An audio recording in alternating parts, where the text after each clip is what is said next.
देश के अंदर गलियों में कूड़े कचरे खाकर, अपनी प्लास्टिक की थैलियां खाकर अपना प्राण छोड़ रही है मेरे साथियों।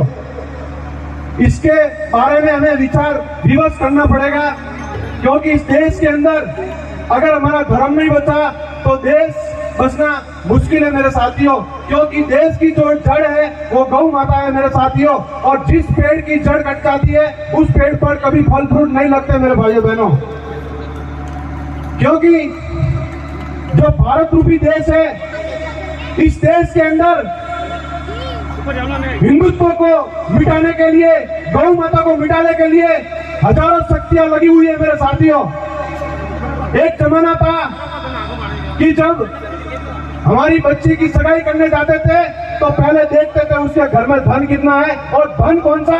गौ माता मेरे साथियों। और जिसके घर में ज्यादा गौ माता हुआ करती थी उसी के घर में हमें सगाई किया करते थे हमारी बहन बेटियों की मेरे साथियों। और आज इस देश के अंदर पहले उसके घर में गाड़ी बंगला दौलत देखते हैं और उसके बाद में अपनी बेटी की सगाई किया करते हैं मेरे साथियों। इसके लिए हमें कुछ करना पड़ेगा, देश के प्रति, धर्म के प्रति हमें जगना पड़ेगा, तभी हमारे देश के अंदर गौ माता बच पाएंगी मेरे साथियों। आज से 5 साल पहले कभी इस देश के अंदर भजन होते थे, नहीं कीर्तन होती थी, ना जागरण होती थी, मगर एक शाम गौ माता के नाम कार्यक्रम करने की नौबत क्यों आई? ये हमारे लिए सोचने की बात है मेरे साथियों। क्योंकि इस देश के अंदर अगर हम नहीं बचे, गौ माता नहीं बची, तो इस देश के अंदर अगर यकीन नहीं हो तो जाके देख लो कश्मीर की घाटी, जो 4 लाख पंडित, कश्मीर के पंडित वहां से भगाया गया था मेरे साथियों, क्योंकि उन्होंने धर्म पर ध्यान नहीं दिया मेरे साथियों। उनके पास पैसे बहुत थे, केसर बादाम की खेती हुआ करती थी, बड़ी बड़ी गाड़ियों में घुमा करते थे, मगर आज उनके पास कुछ नहीं है मेरे साथियों। दिल्ली की सड़कों पर मूंगफली के ठेले लेकर घूम रहे मेरे साथियों। अगर यकीन नहीं हो तो जाके देख लो मेरे भाइयों।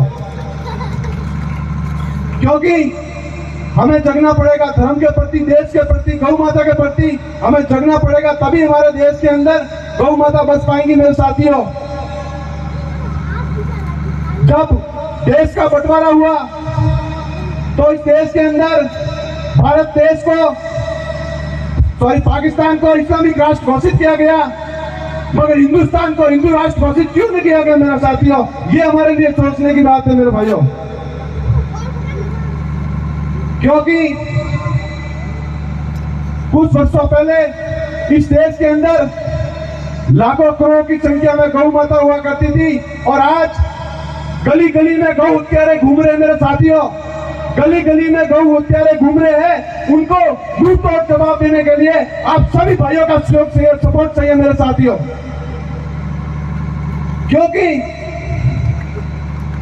हम सोचते हैं जब हमारे घर में गौ माता दूध देती है तो उसको पालते हैं, पाल पोषण करते हैं, उसको सारा खिलाते हैं। जब दूध देना बंद कर देती है तो उसको रोडों पर छोड़ देते हैं मेरे साथियों। क्यों? ये क्यों हो रहा है इस देश के अंदर?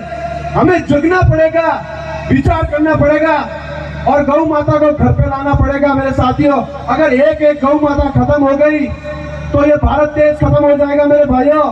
आप तो ऐसा आराम की जिंदगी जी लोगे, मगर आपकी आने वाली संतान जो गालियां देगी आपको कि कैसे कैसे बाप पैदा हुए, कैसे कैसे भाई पैदा हुए, जो इस देश के अंदर मुगलों की गुलामी करने के लिए छोड़ दिया। यहाँ पर हमें जगना पड़ेगा, कुछ विचार रूप करना पड़ेगा, तभी हमारे देश के अंदर गौ माता बच पाएंगी मेरे भाइयों।